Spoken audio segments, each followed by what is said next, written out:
Birshut Moray Verabotai,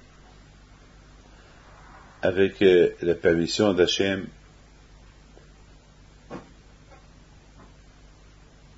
ce Shabbat-là, le Shabbat qu'il arrive, la paracha de Lech Lecha, c'est l'une des parachiotes qu'elle commence à nous raconter la vie des patriarches. Et ça commence par Avraham Avinu, l'histoire de Avraham Avinu. Mais la Torah, elle commence avec un commencement un peu bizarre. La Torah, elle commence avec un ordre. L'histoire, elle commence avec un ordre. Hachem, il dit à Abraham, quitte ton pays et va là où je te dirai d'aller. Il lui a pas dit où, mais il a dit va. Où? Il lui a pas dit. La question se pose. Pourquoi il lui a pas dit? Quelle est la raison pourquoi il lui a pas dit? Est-ce que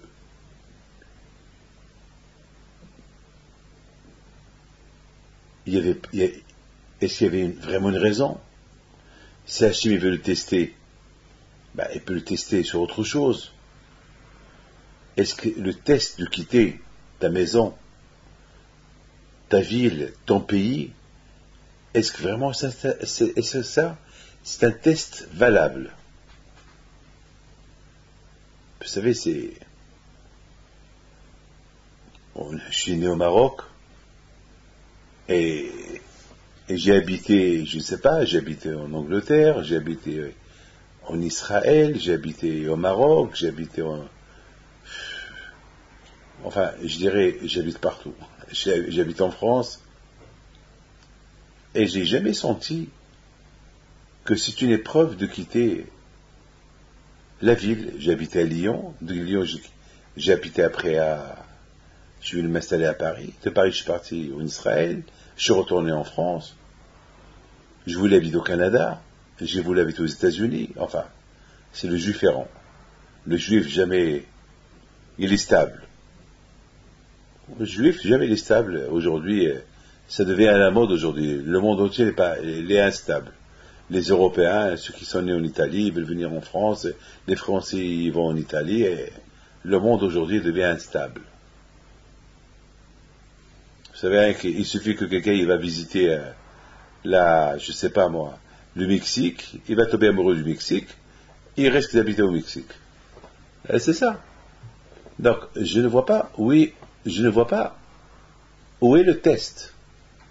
Est-ce que c'était nécessaire de tester Abraham avec un tel test? Quitte chez toi, quitte ta maison, quitte tes parents, quitte ton pays. C'est vrai. Ça peut être un peu dur, mais attends, mais venons d'Hachem, il n'y a pas de test. Moi, personnellement, je ne vois pas où est le test, que Hachem a pu tester Abraham. Et secondo, si moi, le bon Dieu, si je mérite que le bon Dieu me parle, il me dit, David, quitte la France et va t'installer au Tchad, bien, va t'installer en Éthiopie, bien, va t'installer je ne sais pas où. Je ne vais pas le refuser, même s'il faut que je risque ma vie. C'est Hachem, c'est Dieu qui me le demande. Donc je ne vois pas où est le test. Je ne vois pas où est le test. Je ne vois pas pourquoi Hachem il a dû tester Abraham. La Torah elle commence avec ce test. Hachem a testé Abraham 10 fois, et parmi les tests que Hachem il a testé Abraham, c'était celui-là. C'était celui-là. Quitte ton pays, lech lecha me'artzecha, mimolatecha, mivetadbecha, el haaretz asher ha'erka. Vraiment, c'est ce qu'on va essayer de comprendre. Quelle est la raison que la Torah elle commence par un test comme celui-là? Enfin, il y a 10 tests que Hachem il a testé Abraham, mais celui c'est le premier. Alors, on va aussi poser une autre question. Pourquoi celui-là c'était le premier, pourquoi pas un autre? Pourquoi Hachem a commencé à tester Abraham avec celui-là? Mais, vous savez, de plus que je peux approfondir à comprendre cela, ce que Hachem veut exactement d'Avraham Avinu, ben, au fur et à mesure, je commence à comprendre un peu l'histoire.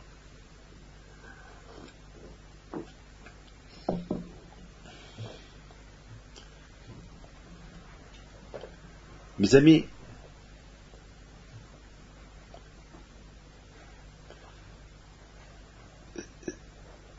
chaque génération et génération et ses tests. Vous savez, avoir la foi en Dieu, c'est pas facile. Et croyez-moi que c'est pas facile. Et chaque génération, elle devient très dure à avoir la foi à 100% en Dieu. Et je me rappelle, j'ai 60 ans aujourd'hui, je me rappelle toutes les années, presque depuis 30 ans, comment ça devient dur la religion. Et combien ça devient dur de faire la prière. Et combien on devient plus fatigant qu'avant. Et on est plus fatigant et fatigué. Et c'est pas aujourd'hui. À l'époque, il y a 30 ans, je parlais il y a 30 ans. On rentrait dans une synagogue. Bon, on prie, on sort. Il n'y avait pas de portable qui vont nous perturber. Il n'y avait pas beaucoup de... Vous savez, il n'y avait pas la débauche qu'il y a aujourd'hui. Alors si je parle il y a 60 ans, ou bien il y a 55 ans, lorsque j'avais que 5 ans à Essaouira, pratiquement. La seule faute qu'on pouvait faire, peut-être, c'est... Je sais pas quelle faute on pouvait faire. Je m'excuse, je vous le dis, parce que... Je sais pas. Pratiquement. Aujourd'hui, ça devient très dur. Tout devient dur. Respecter Shabbat, ça devient dur. Respecter les fêtes, ça devient dur. Respecter, je sais pas, respecter les choses qu'il faut voir et ce qu'il ne faut pas voir, ça devient dur. Parce qu'avant, il y a 55 ans, il n'y avait rien à voir. Il n'y avait pas de plage, il n'y avait rien du tout. On pouvait circuler dans la rue, open eyes, il n'y avait rien. Toutes les femmes étaient bien couvertes. Aujourd'hui, ça devient dur. Bon, peut-être pour vous, c'est rien du tout, mais pour moi, c'est dur. Moi qui ne veux pas voir, c'est dur. Vous savez, au Maroc, j'étais dans une fête. Et ça arrive, vous savez, c'est pareil qu'au Maroc, ça arrive tout le temps. C'est pour ça qu'il ne faut pas m'en vouloir si on m'invite à des mariages ou des fêtes, et beaucoup de fois je ne vais pas, parce que malheureusement, beaucoup de fois, je ne peux pas. J'ai un protocole à respecter aussi. J'ai aussi un protocole à respecter, je ne peux pas me permettre d'aller dans des endroits où ils ne sont pas bien habillés, c'est impossible. Il y a une fois quelqu'un qui me propose une grosse somme d'argent pour que je marie sa fille.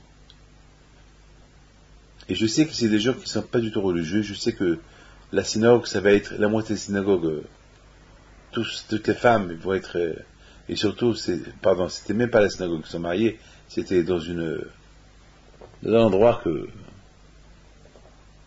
là-bas, je sais que tout le monde va venir, et surtout, c'est pas tout le monde qui me connaît, et il me promet monde des merveilles. Il me dit, Rabbi David, ne vous inquiétez pas, on va tout faire pour que ça va être tzniut, ça va être... Je dis, c'est pas possible. Je lui dis, mais tu sais même pas c'est quoi tzniut. Dis-moi c'est quoi tzniut. Il m'a dit, tzniut, ça veut dire les femmes vont être bien habillées. Je lui dis, comment tu vois les femmes bien habillées? Et il savait même pas. Il me dit, jusqu'ici. Je dis, mais vraiment, pour lui faire plaisir, je lui dis, tu sais quoi, je vais aller au mariage, mais je rentre pas à l'intérieur. Toi-même, tu vas me dire si je rentre ou je rentre pas. Et j'ai été. Et j'étais dans la voiture dehors, dans le garage. Il descend, il me dit, Rabbi David, je vous comprends. C'est pas pour vous. C'est le mariage de ma fille, mais c'est pas pour vous. D'ailleurs, même ma fille, elle m'a choqué comment elle est habillée. Et comment tu peux la marier? C'est impossible. Je m'excuse du dérangement, mais je vous comprends. Je vous comprends, Rabbi David. Vous comprenez, c'est aujourd'hui. À l'époque, il n'y avait pas tout cela à l'époque. Aujourd'hui, ça devient très dur. de respecter la religion, c'est dur. C'est dur. Et si on fait la religion, et si vraiment on l'a fait, c'est super. Hachem, il est tellement fier de nous. Aujourd'hui, se lever, et la prière, et prier sans téléphone, sans rien du tout, éteindre les téléphones, se concentrer de la prière, sortir de la prière, manger du kasher, aller travailler honnêtement, éviter de voir des mauvaises choses et être honnête, c'est vraiment, c'est extraordinaire. C'est extraordinaire. C'est de la folie. Eh bien justement, chaque génération a ses épreuves. Chaque génération a ses tests. Bien sûr, à l'époque d'Avraham Avinu, il y avait des épreuves de l'époque. Et les épreuves de l'époque, ce n'était pas l'épreuve de Tsniout, ou manger cachère, ou l'argent, ou les ordinateurs, ou Facebook, ou l'Internet. À l'époque d'Avraham Avinu, il y a à peu près 5000 ans, un peu moins de 5000 ans, 4500 à peu près. Les épreuves de l'époque, c'était l'idolâtrie. L'idolâtrie. C'était l'épreuve de l'époque, c'était vraiment l'idolâtrie. Les gens, ils avaient les tentations de vénérer les arbres, des astres, le soleil, vénérer les pierres, vénérer tout ce qui est teva, tout ce qui est naturel. Ils vénéraient tout ce qui est naturel. Ils n'étaient pas loin de penser est-ce qu'il y a un créateur. Pour eux, le créateur, c'est ce qui existe. Le créateur, c'est ce qui... C'est-à-dire pour eux, la pierre, c'est elle qui s'est créée, et le soleil, c'est lui qui s'est créé, donc il faut le vénérer. La lune, c'est elle qui s'est créée, donc il faut la vénérer parce qu'elle t'aide. La pierre aussi, elle t'aide. Le sable, c'est lui qui s'est créé, donc il faut vénérer le sable parce qu'il te permet de construire des constructions avec. Donc les fruits aussi, c'est de la folie. C'est de la folie. Il y a eu des gens aussi qui vénéraient leurs vêtements et des idoles. C'est de la folie. C'est de la folie. Il y avait les tentations de l'idolâtrie. Donc, et à cette époque-là, chacun, Avraham Avinu par exemple, son père, Terah, il avait une usine, il fabriquait des idoles. Et il fabrique des idoles sur mesure. Toi, tu vénères le soleil, il va te créer un soleil qui représente le soleil, comme ça tu as le dieu soleil à la maison. Voilà. Il y a ceux qui vénèrent le lion, le roi lion, et ben ils vont aller chez des gens qui vont leur créer une statue en marbre d'un lion, et voilà le roi lion, voilà, il va le vénérer. Il représente le lion. C'est la folie, c'était terrible. Et vraiment, c'était l'idolâtrie, la vraie idolâtrie à l'époque. Et Abraham, il a découvert Dieu. Abraham, pour lui, c'est de la folie tout ça. C'est de la folie de vénérer les étoiles. Là, attends, il y a trop de dieux là. Il peut pas, c'est pas possible que tous ces dieux-là, chacun il sait. Mais attends, mais c'est qui le dieu de ces dieux-là? Il doit y avoir un qui les a tous créés. Attends, c'est pas possible. Oh, ce dieu-là, c'est impossible. Abraham Avinu, il dit c'est pas possible. On peut pas. Tout ça, c'est de l'imagination. C'est impossible. Donc, Abraham Avinu, à la Shalom, mais il a fait des recherches lui-même. Il a commencé lui aussi, le pauvre était pris dans le piège. Il savait pas. Tout le monde était idolâtre. Tout le monde était idolâtre. Et pourtant, c'était simple de savoir la vérité. Il y avait le déluge. Noah était encore vivant. Ses enfants étaient encore vivants. Ils sont encore vivants, ces enfants. C'est facile de découvrir la vérité. Qu'est-ce qui s'est passé à un monde qu'ils ont dénigré Dieu? Hachem les a punis. Il leur a apporté le déluge. Et Hachem, il a laissé que quelques personnes, Noah, c'est sa famille. C'est tellement facile de savoir la vérité. Non.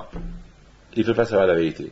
Pour eux, il n'y avait pas de déluge comme aujourd'hui. Non, c'était un petit déluge, c'était rien de tsunami, rien du tout. Rien ne s'est passé, il n'y a pas de Dieu. Non, tout est en ordre. C'est de la folie. Donc, Abraham, il les a combattus. Il leur prouve A plus B que tout ça c'est bidon. Et à tel point que Nimrod, le roi Nimrod, qui représentait tous les dieux, comme ça, tout le monde le vénérait. Alors, il a pris et l'a jeté au four. Et Hachem, il a sauvé Abraham, il n'est pas mort. Il est resté vivant. Donc, maintenant, il y a une confrontation directe entre Abraham et Nimrod. Abraham qui réclame qu'il y a un Dieu, Nimrod que maintenant, il est dans le doute. Avec ce qui s'est passé maintenant qu'Abraham, il est resté vivant, maintenant Nimrod, il est un peu... Il a été bafoué par lui, maintenant il est un peu gêné. Mais malgré tout, les gens, Abraham, Nimrod par exemple, il a continué encore sa bataille contre Abraham. Et il veut lui dire, bon, toi c'est vrai que ton Dieu il est super puissant, mais ça ne veut pas dire que le Dieu soleil, c'est pas un Dieu, c'est le Dieu soleil.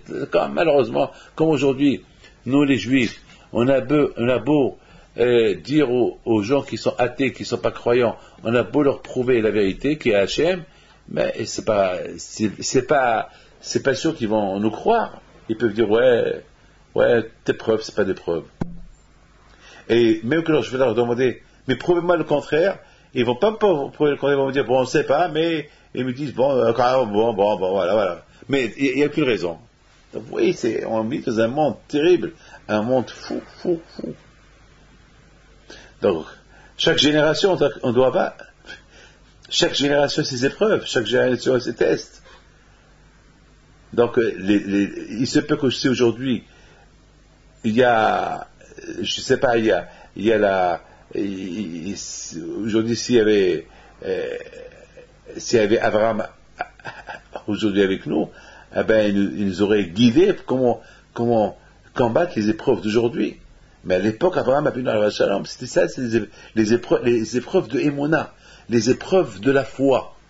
Voilà. Aujourd'hui, grâce à Dieu, c'est pas, aujourd'hui, il y a trop de religions aujourd'hui. Et beaucoup de religions, ils vont tous vers une seule religion. Il y a un Dieu, il y a Hachem. Il y a un Dieu, il y a Hachem. Je m'excuse de vous dire, vous savez, vous savez que, avant que Mashiach, il vient, c'est quoi le but de Mashiach? Le but de Mashiach, c'est de faire reconnaître l'existence de Dieu dans le monde entier. Il n'y aura plus de gens qui vont être laïcs. Il n'y aura plus de gens qui vont dire je ne crois pas en Dieu. Chacun a sa façon comment il croit en Dieu. Les musulmans, ils ont leur façon comment ils croient en Dieu. Nous, les juifs, on a notre façon comment on croit en Dieu. Et d'autres religions, chacun comment il voit sa façon. Alors écoutez très bien. Si Dieu veut, lorsque le Messie, le Mashiach va venir, eh ben, tout le monde va croire en Dieu. Mais tout ce qui se passe aujourd'hui, c'est comme une préparation. Jamais on a vu un monde où il y a plus de croyance en Dieu qu'en notre génération. Notre génération aujourd'hui, il y a des centaines de millions qui croient en Dieu, chose qui n'existait pas avant. Chose qui n'existait pas aujourd'hui, il y a même des milliards de personnes qui croient en l'existence de Dieu. C'est très important ça. Alors notre père Abraham, il a combattu, c'était le premier qu'il a combattu. Les athées, ceux qui croyaient, qui croyaient dans d'autres forces, la force du soleil, la force de la lune, mais tout cela c'est pour Abraham Abinu, il ne ratisse pas. Il y a un balabait, il y a un propriétaire, il y a un créateur. Ne soyez pas stupides. Donc c'était un combat terrible. Écoutez très bien. Le Hachem, il a dit à Abraham, Lech Lecha.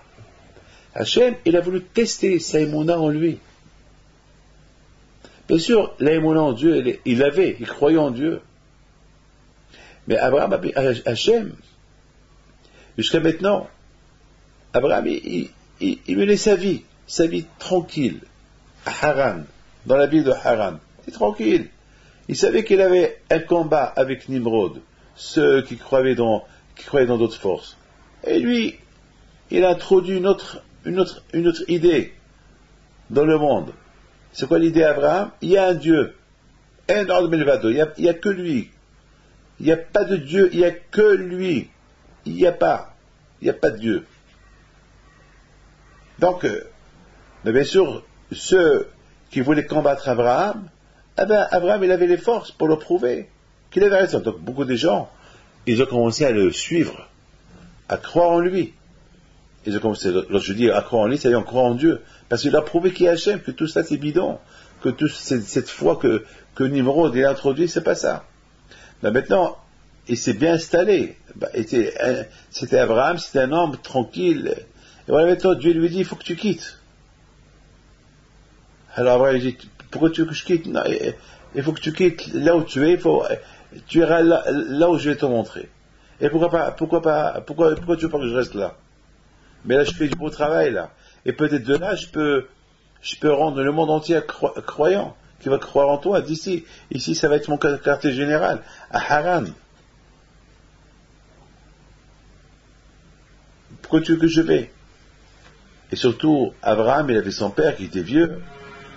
Il y avait beaucoup de gens qui l'a converti dans la foi en Dieu. Il leur a changé leur croyance. Donc c'était pas facile pour Abraham.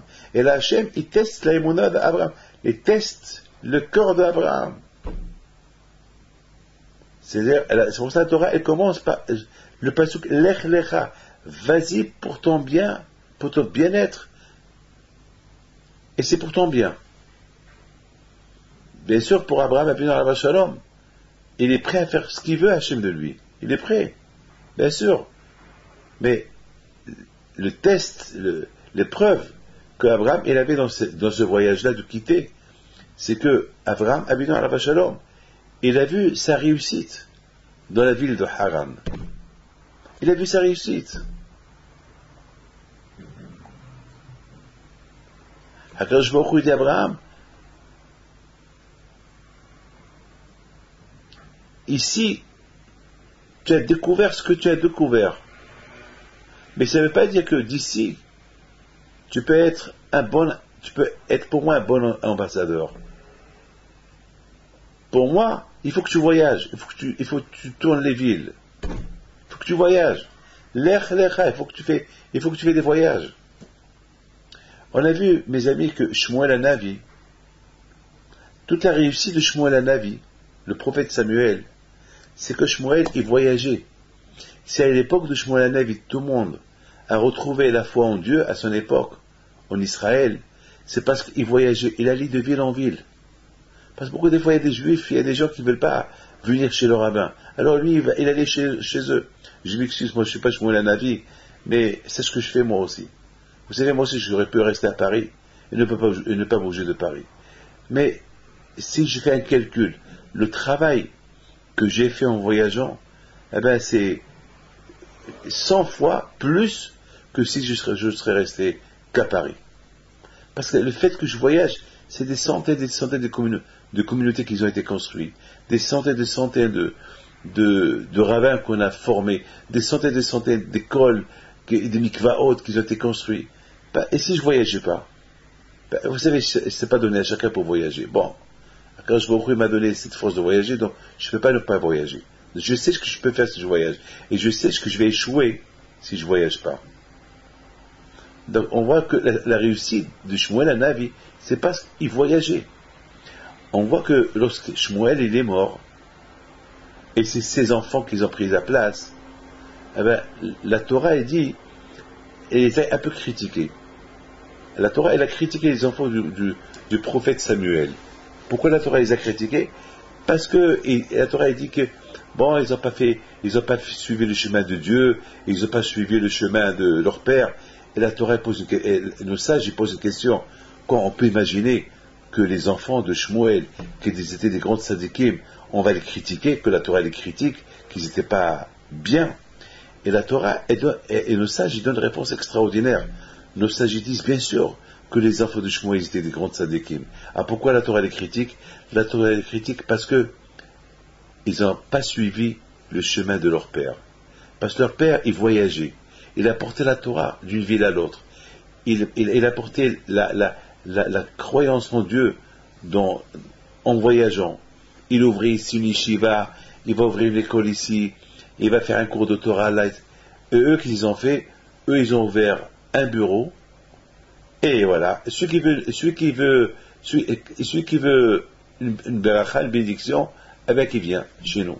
Celui qui veut un conseil, qui vient chez nous. Celui qui veut quelque chose, qui vient chez nous. quand je vois il leur a dit, mais attends, il y a une différence entre aller chez eux ou eux qui viennent chez vous. Si toi tu vas chez eux, si vous allez chez eux, vous allez ramener des centaines et des centaines dans la Torah. Mais si c'est eux qui viennent chez vous, c'est pas des centaines qui vont venir chez vous, c'est lorsque il y a un qui a besoin. Je vous dis mon expérience personnelle. Lorsque je vais à New York, je vais 4-5 fois à New York. C'est des milliers de personnes que je vois. Ben, une fois, j'ai pas été pendant un an. Ben, c'est des milliers de personnes que j'ai pas vues. Et pourtant, pourquoi ils sont pas venus? Parce que c'est dur de venir. Peut-être ils sont venus sur une vingtaine, une centaine. Mais par rapport à ce que je voyage, s'il y a une différence que lorsque je voyage au Mexique, ou lorsque je voyage, une fois, j'ai pas été au Mexique pendant un an, ou un an et demi. Ah ben, il y avait que 20 juifs mexicains que j'ai vus, que c'est eux qui se sont déplacés, pour venir me voir. Mais le fait que c'est moi qui vais vers eux, c'est des milliers de personnes que je vois. Il y a une grande différence. Parce qu'il y a les voyages, et en plus, c'est pas tout le monde des pauvres qui ont les moyens pour voyager, ça coûte cher les voyages. Je dois parole d'honneur, c'est la raison pourquoi je vais moi vers eux. Pourquoi je voyage? Parce que c'est pas tout le monde qui peut se permettre à payer 3000 euros le voyage des pauvres. C'est pas facile. Il y a des gens qui gagnent à peine 1000 euros dans toute l'année. Comment il a un problème? Donc, c'est ça. On fait du hesed. Donc, vous savez, c'est pas facile les voyages. Mais à tel point que nos sages disent que celui qui voyage, celui qui va en exil, celui qui s'exile, et si on est gezerah sur lui de mourir, il ne meurt pas. Parce que l'exil remplace la mort. Et c'est la raison pourquoi j'ai vu dans un livre qui dit que c'est la raison pourquoi Hachem il veut appliquer pour qu'on construise une soukha. Pourquoi Hachem il veut qu'on construise une soukha après Kippour? C'est parce que dans le cas que Hasbi Shalom, on a un mauvais décret qu'on doit, il va nous arriver quelque chose de mal, c'est quelque chose a été inscrit sur nous, à Kippour que quelque chose de mal va arriver, le fait qu'on s'exile de la maison à la soukha, ça s'appelle l'exil. Et lorsqu'on s'exile, le décret il est annulé. Donc c'est des choses extraordinaires. Donc, Akadosh Baruch Hu, il dit à Abraham, il faut que tu t'exiles. Maintenant, Abraham le pauvre, il ne sait pas que l'exil, c'est un bénéfice. Que l'exil, ça va lui donner à faire beaucoup de travail. Il ne savait pas. Pour lui, c'était, quitter chez lui, c'est la chose la plus dure. Lorsque j'étais jeune. Écoutez bien. Lorsque j'ai quitté mes parents, j'avais 10 ans. Et j'ai pas vu mes parents presque 7 ans. 7 ans. Ma mère, je l'ai pas vue 3 ans. À l'âge de 3 ans, ma mère est venue en France, à l'Yeshiva de Fublen pour me faire la bar mitzvah. Et elle m'a pris en Angleterre. Je suis resté là-bas 4 ans. Et ça veut dire que j'ai pas vu mon père 7 ans. 7 ans. Et lorsque j'ai quitté la maison, j'étais malade. J'étais malade. C'était dur. Je comprenais pas que en quittant la maison, je vais étudier la Torah et je vais devenir ce que je suis aujourd'hui. Je savais pas ça. Si on me l'aurait dit, avec plaisir, même que j'avais 10 ans, je m'aurais dit, ta vie, tu sais, si tu quittes chez toi maintenant, dans 20 ans, voilà, tu vas devenir comme ça, et tu vas te marier, tu auras 7 enfants, tu vas avoir une yeshiva là, et tu as une supériation, et tu vas avoir des bonbons, et des chocolats, et de l'argent, et des yeshivot, et avec l'argent que tu vas recevoir, tu vas construire des temples et des yeshivot, tu vas aider les pauvres. J'aurais compris, j'aurais dit à mon père, ma mère, au revoir. Tout ce que, les preuves que j'avais, alors j'avais 10 ans, c'est que je vais quitter mes parents. Je vais quitter ma maison. Je vais quitter mon pays, le Maroc. C'est dur, hein? Donc, Abraham aussi, le pauvre, il avait une grande, c'était le test, c'était ça ce qui gênait Abraham. Comment je vais quitter? Où je vais aller? Quand je me redis, tu sais, en quittant, tu vas devenir super. Super, comment je vais dire? Il n'était pas bébé. En plus, il lui a même pas dit où il va aller. C'est dur. Il lui a même pas dit où il va aller. Imaginez-vous que je vous dis maintenant sur Internet, je vous dis, demain, venez tous chez moi à la yeshiva, et vous allez tous partir avec moi. Et vous allez voir, vous allez réussir, vous allez être milliardaires, et tout le monde va m'appeler. Et Rabbi David, où on va aller? La première question, où on va aller? Et si je vous dis, je ne sais pas, vous allez me prendre pour un fou. C'est ça. C'était vraiment une grande épreuve. L'épreuve de quitter la maison, l'épreuve de quitter la maison. C'est dur lorsqu'on a nos habitudes. Les mêmes personnes qu'on voit, on n'a pas l'habitude de voyager, c'est dur. Il y a des gens stables, il y a des gens instables. Les instables, ils voyagent tout le temps. Mais un qui est stable, un qui réussit là où il est. Bien sûr, si on dit à quelqu'un, en voyageant, tu vas réussir plus, eh ben, il va être tenté d'aller. Mais si il réussit bien dans là où il est, pourquoi voulez-vous qu'il quitte? Moi, je connais des gens, ils ne sont pas prêts à quitter là où ils sont, même si tu leur proposes je sais pas quoi. Pourquoi? Parce qu'ils sont super contents là où ils sont. Ils se contentent déjà. Et il y a aussi des gens qui disent, je vais gagner quoi en plus? J'ai tout. Qu'est-ce que je fais? Qu'est-ce que je vais faire avec ce plus? Donc, ben, c'est ça l'épreuve qu'il avait Abraham. Il se dit, je suis stable ici. Je suis bien ici. Il ne me manque rien ici. J'ai ici beaucoup de gens qui sont convertis. J'ai une yeshiva ici. Je vais me déstabiliser. Je vais quitter mon pays, ma maison, mon père, ma mère. Ce roi la Nimrod, même qu'il est contre Dieu. Mais ça va, le contraire, je l'affronte. Peut-être un jour, je vais les mettre dans le bon chemin. Il était stable. Alors là, il aurait pu avoir des doutes dans sa tête. Des doutes d'infidélité vis-à-vis de Dieu. Qu'est-ce que tu veux de moi, Hachem? Il peut même avoir des doutes. Et là, Hachem lui dit le contraire. En quittant là où tu es, tu vas te renforcer, tu vas être super, tu vas être bien. Et Abraham, il avait une grande épreuve, c'était grave, c'est bémet, c'était dur. Vous comprenez? Bien sûr, Abraham, à la fin, il a écouté Hachem. Mais pendant quelques secondes, quelques minutes, ou quelques temps, je sais pas, le temps qui se prépare pour quitter la ville de Haran, c'était pas facile pour lui, mais il n'avait pas de doute. Il va écouter Hachem, mais c'était pas facile. Là, Hachem, il teste sa émouna. Hachem, il teste sa foi. Il teste la foi d'Abraham Avinu. Là, il le teste directement. Si tu fais tout ça pour moi, alors tu écoutes ce que je te dis.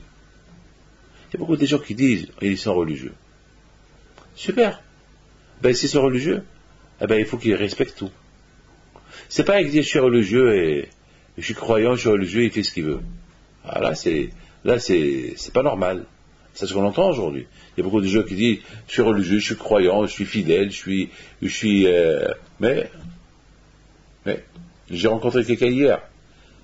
Il me dit, il avait un peu de problèmes, et finalement, j'ai posé plein de questions, plein de questions, et lorsqu'il m'a tout répondu, mais il a commencé à rigoler.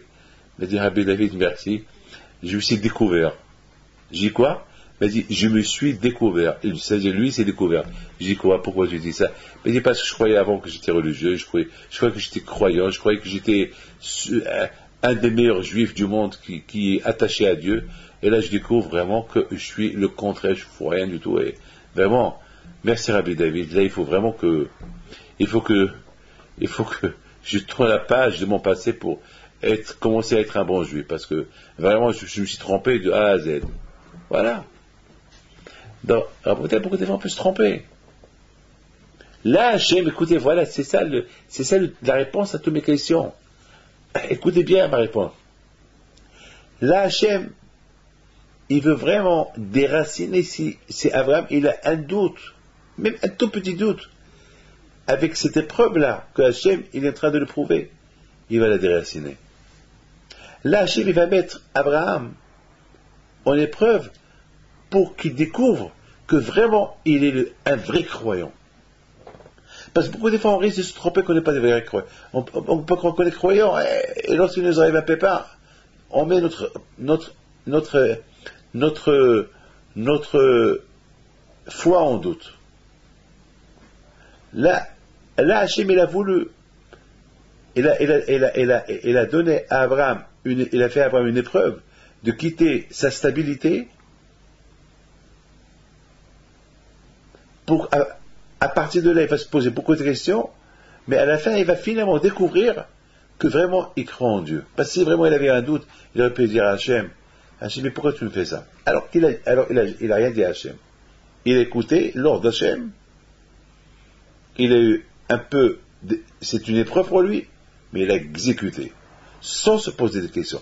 Là, Abraham, il a prouvé à lui-même, pas à Dieu, parce que Dieu, il connaît le cœur d'Abraham, il connaît, Mais Hachem, c'est important pour lui que Abraham il découvre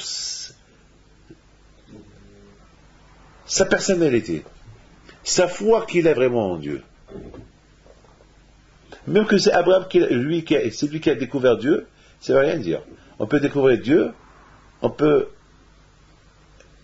Et après, on peut diriger notre foi comme on la veut. Un jour pour Dieu et un jour pour nous. Lorsqu'il nous semble... Là où on a notre intérêt, eh ben on va... Il y a beaucoup de gens, avec lorsqu'ils ont un problème, qui se retournent vers les rabbins, ou qui se retournent vers Dieu.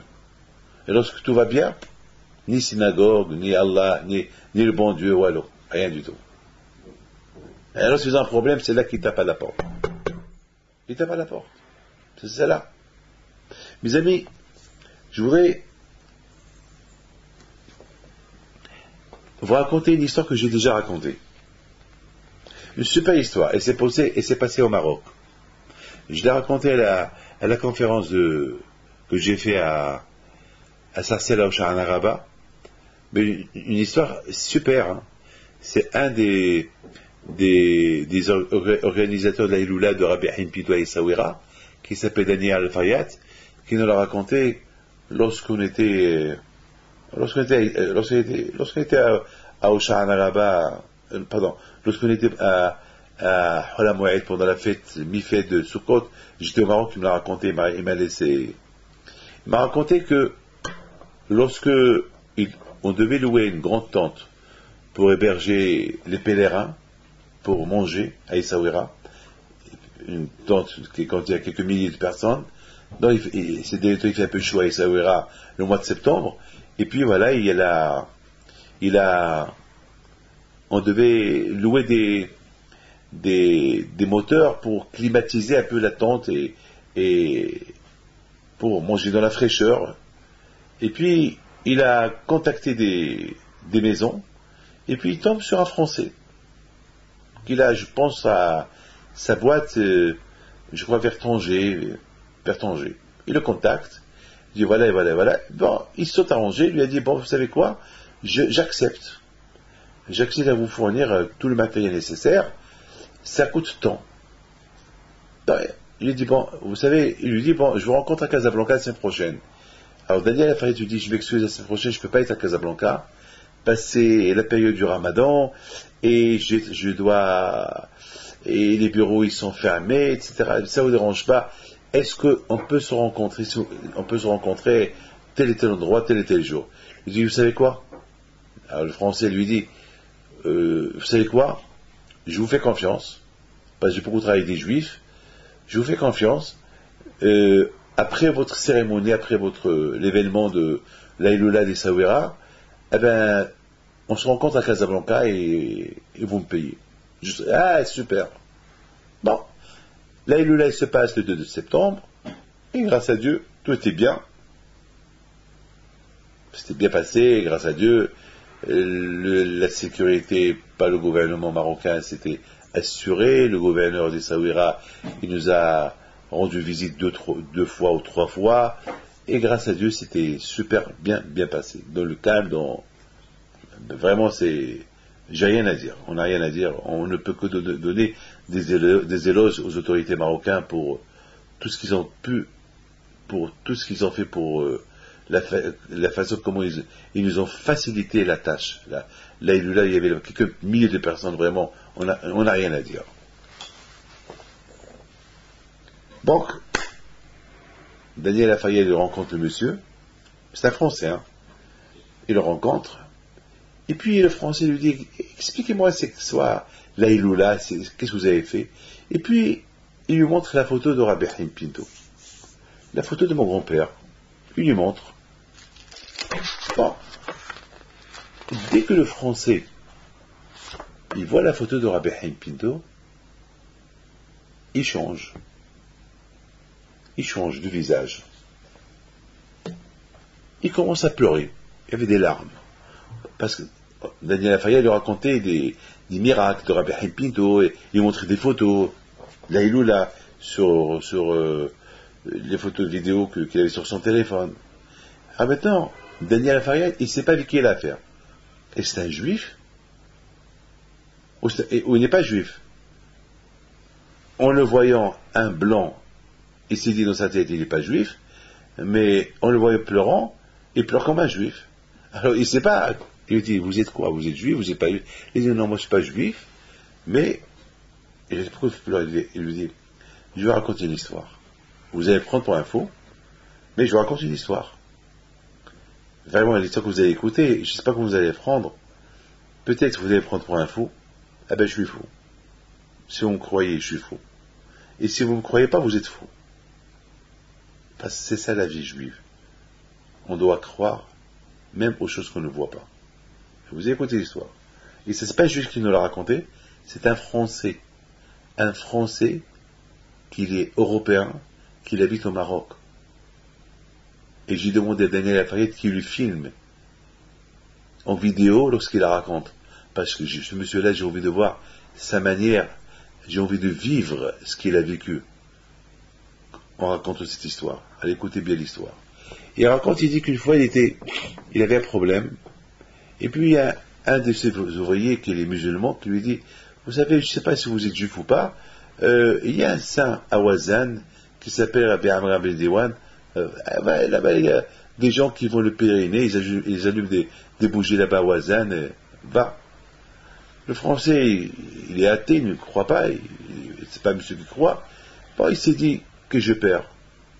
Il va à Ouazzane, il pèleriner, il y a là-bas le gardien, c'est un Marocain, le gardien du cimetière. D'ailleurs, tous les cimetières au Maroc, tous les cimetières juifs au Maroc, c'est les Marocains qui les surveillent, qui les surveillent bien. D'ailleurs, cette année, Sa Majesté le roi Mohamed VI, le roi du Maroc, cette année, il a donné quelques millions de dollars pour rénover tous les cimetières, tous les endroits, les synagogues, même les cimetières juifs, les cimetières non juifs. C'est quelque chose qu'on n'a jamais vu. Rénover les endroits de culte. D'ailleurs, même le cimetière d'Essaouira a été rénové. Le gouvernement marocain, ils ont donné un temps pour réparer, pour clôturer, pour fermer, pour ne pas que les cimetières, que le respect du mort. C'est extraordinaire. Donc, l'Hassan, il lui dit, voilà, le saint, il est là. Bah, le Français, il pèlerine, il embrasse la tombe, il prie. Et voilà comment s'appelle l'Hassan, le gardien. Il dit, vous savez, ici, les gens, ils ont coutume, si vous croyez, alors, ils ont coutume qu'ils prennent un peu de cette huile, ils allument des veilleuses, et ils mettent un peu sur eux. Alors le Français dit, bon, je sais pas, il a jamais vu ça, il dit, bon, mettez-moi un peu d'huile là où vous voulez. Et puis le gardien, qui est naïf, il prend un peu d'huile, il lui met là sur le cou. Comme ça, il lui met. Le Français s'en va. Tout ce que je peux vous dire, c'est que le Français, un jour, il a fait un accident, et une barre de fer est tombée sur sa tête, elle devait lui couper la tête. C'est la folie. C'était des tonnes qui sont tombées sur une barre de fer qui est tombée sur sa tête, sur son cou. Elle devait lui couper la tête. Mais il est tombé dans le coma. Ils étaient obligés au Maroc de le prendre en Belgique. Et c'est en Belgique qu'il a récupéré un peu sa vie, il a récupéré sa connaissance, il s'est réveillé, et les médecins lui disent, on a vu des photos, c'est de la folie, on ne comprend pas comment tu vis. Cette barre de fer qui est tombée sur ta tête et devait te couper la tête. On ne comprend pas, mais tu as un coup de fer, quel coup tu as? Mais lui, à quoi il pense? Tout de suite, il pense à l'arabe, ce musulman marocain qui lui a mis un peu d'huile sur son cou. Ça y pense. À Ouazzane, à Rabbi Amr Ben Diwan. Il y a même tout le monde respecte ce saint-là. Il est enterré à Ouazzane. Il ne savait pas quoi leur dire. Il a dit, vous savez quoi? Une fois j'avais un problème, il y a quelque temps j'avais un problème, je suis parti pèleriner à un saint, au Maroc, un saint juif. Et puis, le gardien là-bas, il m'a mis un peu ici, exactement là où vous voyez la trace, c'est là où il me l'a mis. Ben, les docteurs en Belgique, ils ont commencé à rigoler, ils ont dit, bon, ça c'est, on ne sait pas comment expliquer, mais tu as eu un grand miracle, c'est tout ce qu'on peut vous dire. L'histoire est terminée là.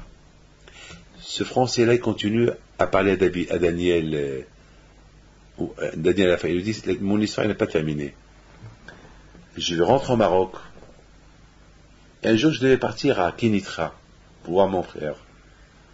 Et sur le chemin, il y avait un monsieur qui faisait l'autostop. Et ce monsieur-là, il avait une barbe. Il était habillé en blanc. Quelque chose qu'on n'a jamais vu avant. Et puis, j'ai dit à mon frère, bon, on n'a pas l'habitude de prendre des passagers sur le chemin, surtout pas la nuit, mais celui-là, il n'a pas l'air d'offensive, il doit être inoffensif, en plus il est vieux, on peut s'arrêter. Ben, ils sont arrêtés, ils l'ont pris. Où vous allez? Je vais à Kénitra. Et sur le chemin, la voiture est en panne. Ils ouvrent le capot, il y avait de la fumée. Alors, ils voient derrière eux le monsieur, le vieux là avec la barbe. Il leur dit, je ne crois pas que vous pouvez réparer. Rentrez dans la voiture. Il ferme le capot. Il leur dit, allez-y. Ils n'ont rien compris. Ils avaient un peu peur de lui, parce que c'était impressionnant. Et il leur parlait en arabe.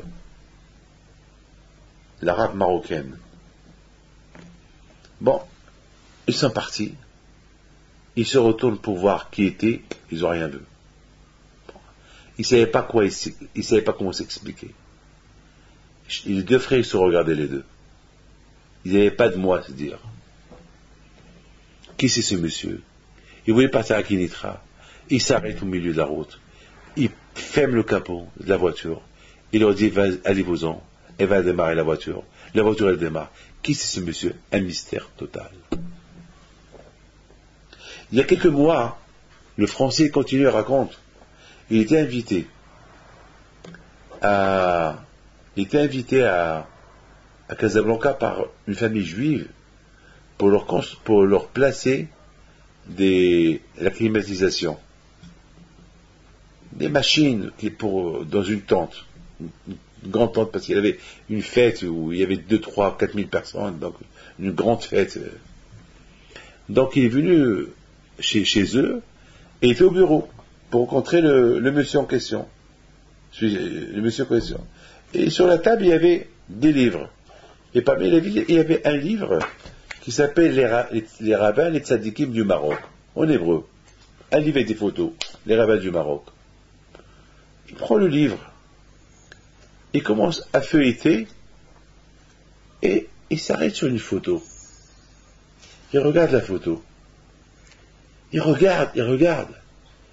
Il commence à changer de couleur. Et puis le juif, il rentre et lui dit, qu'est-ce que tu as? Vous n'avez pas l'air bien. Vous voulez un verre d'eau, vous voulez un peu. Il dit, non. C'est quoi ce livre-là? Il dit, ben ça, ce livre-là, c'est les rabbins du Maroc. Les saints du Maroc, qui sont morts il y a 100 ans, il y a 200 ans, il y a 300 ans. Ouais. Et c'est quoi cette langue-là? Ben, c'est de l'hébreu. Et on peut savoir c'est qui ce monsieur-là dans la photo-là. Il dit celui-là, ben vous allez tous deviner, hein. Il dit celui-là, c'est Rabbi Amram de Wazan. Le Français, il entend ce nom-là, il tombe et s'évanouit. Ils l'ont réveillé, ils ont appelé un médecin. Le médecin, il arrive, il leur dit c'est pas la peine, le médecin, j'ai rien du tout, je suis en bonne santé. Alors qu'est-ce que tu as? Pourquoi tu t'es évanoui? Il leur dit ben, je suis pas juif, hein. Je suis pas juif. Je suis pas comme vous, les juifs qui êtes croyants. Moi, je suis pas juif. Mais je commence à croire, depuis qu'il m'est arrivé il y a quelque temps, un problème, je suis parti pèleriner un saint, et le gardien du cimetière m'a mis un peu d'huile sur mon cou, j'ai fait un accident, une, et une balle est tombée sur mon cou, et je devais avoir la tête coupée. Miraculeusement, je suis toujours là. Et il y a quelque temps, avec mon frère, j'étais dans la voiture, il y avait quelqu'un qui faisait autostop. On ne savait pas qui est-ce. On l'a ramassé. Et je pense à 100%, c'est lui. C'est ce rabbin. C'est lui qu'on a vu. C'est lui qu'on a pris. Ce monsieur-là, ce rabbin qui est mort il y a quelques centaines d'années, cette photo-là, c'est lui qu'on a vu. C'est lui. De là, vous voyez, Tzadikim, ils ne sont pas morts. Tzadikim sont vivants. Il y a plein d'histoires comme ça. C'est dur de croire à ça. C'est très dur. C'est très dur. Mais vous n'avez pas le choix. Parce que si vous ne croyez pas à ça, on peut mettre les doutes sur l'existence d'Abraham, Yitzhak, Yaakov. Vous savez, à Sukkot, on dit qu'Abraham, Yitzhak et Yaakov, ils se trouvent dans la Soukha. Est-ce que vous les voyez? Mon père, Alav Shalom, il mettait une chaise qui était suspendue dans la Soukha. Et il disait, ça c'est, chaque jour il disait, Abraham, je t'invite, Yitzhak, je t'invite, Yaakov, je t'invite. Ils sont là, nous on a l'émouna que les patriarches, ils se trouvent dans la Soukha. On sait, c'est pas possible. Si on ne croit pas à ça, alors c'est grave. Est-ce que lorsque vous faites la Brit Mila de votre fils, et on appelle Eliyahu à venir s'asseoir, on disait qui c'est Eliyahu, vous voyez Eliyahu à Navi? Vous voyez le prophète Eliyahu? Non. Mais vous avez vous avez la conviction qu'il est là, mais vous ne le voyez pas. Ah ben vous voyez, de temps en temps, le bon Dieu, il se révèle à travers les tzadikim, à travers des gens saints. Est-ce qu'Hachem, vous le voyez? Qui peut voir Dieu et rester vivant? Personne ne le voit. Mais il est là, on le sent, il existe. Et pour sentir le bon Dieu, pour sentir son existence, il faut respecter les mitzvot, les lois de Dieu. Lorsqu'on respecte les lois de Dieu, on réveille en nous quelque chose. C'est comme avant de ce qui n'a pas faim, on lui donne quelque chose pour ouvrir l'appétit. Une fois que l'appétit est ouverte, il mange n'importe quoi. Pour ouvrir l'appétit de la émouna, de la foi en Dieu, il faut faire les mitzvot, les lois. Vous voyez mes enfants, c'est beaucoup des fois, le bon Dieu, il teste notre foi, comment elle est, avec des épreuves qu'il nous éprouve. Parfois, quand je vais au Baruch Hu, il voit qu'on a atteint grand, on est des grands croyants, mais Hachem, parfois, il nous fait un autre test il va nous éprouver davantage pour réaliser est-ce vraiment on est convaincu ou pas dans la émouna, dans la foi qu'on a vis-à-vis de lui. Parfois on peut découvrir qu'on est faible et parfois on va découvrir qu'on est super fort. Après on va dire c'est super, c'est très encourageant. Si j'ai réussi à surmonter cette épreuve-là, c'est que je peux surmonter toutes les épreuves, tous les autres. Beaucoup de fois, Hachem, il nous ouvre une porte, il nous donne une grande épreuve pour se prouver qu'on peut surmonter d'autres épreuves. Si j'ai surmonté cette épreuve qui est très dure, alors je peux surmonter d'autres épreuves. Et c'est super. Et c'est ce que Hachem a voulu donner comme enseignement à Abraham Avinu. Hachem, il sait que toutes les épreuves qu'il va éprouver, il va les surmonter. Mais cette épreuve-là, de l'instabilité, où il était stable, s'il la surmonte, ça va donner un encouragement à Abraham Avinu. C'est ce qu'il a dit à Hachem, pour ton bien. C'est que ton bien, c'est que par rapport à cette épreuve que tu vas résister, tu vas découvrir que tu es fort, que tu peux vraiment résister les plus grandes épreuves des épreuves. En résistant cela, tout le reste, tu vas les résister. Et c'est ça, mes enfants, mes amis, c'est ça la paracha de cette semaine. On dit à Kippour, qu'il va y avoir Azer, quand il nous pardonne à Kippour. On dit qu'à Kippour on est devant Dieu, c'est super. Et vraiment, on sent qu'on est devant lui. C'est une grande épreuve, ça. Mes enfants, je vous souhaite à vous tous une bonne semaine et que Dieu vous protège. Je sais que l'histoire que je vous ai racontée vous a un peu perturbé. Moi-même, elle m'a perturbé. Mais j'ai envie de retourner au Maroc rencontrer ce monsieur qui me la raconte lui-même. Et un jour, je vous dirai, je vous montrerai, si Dieu veut, son film à lui. Parce que j'ai envie de le filmer. J'ai envie que tout le monde... Parce que c'est pas un juif qui la raconte, c'est un non-juif qui la raconte. C'est super. Donc mes enfants, je vous souhaite à vous tous une bonne semaine, que Dieu vous protège. Et n'oubliez pas une chose, toutes les épreuves que Dieu nous éprouve sont bonnes. Ça ne peut que nous aider à progresser et à surmonter d'autres épreuves. Une épreuve que vous surmontez, elle vous aidera à surmonter d'autres épreuves. Que Dieu vous protège. Amen.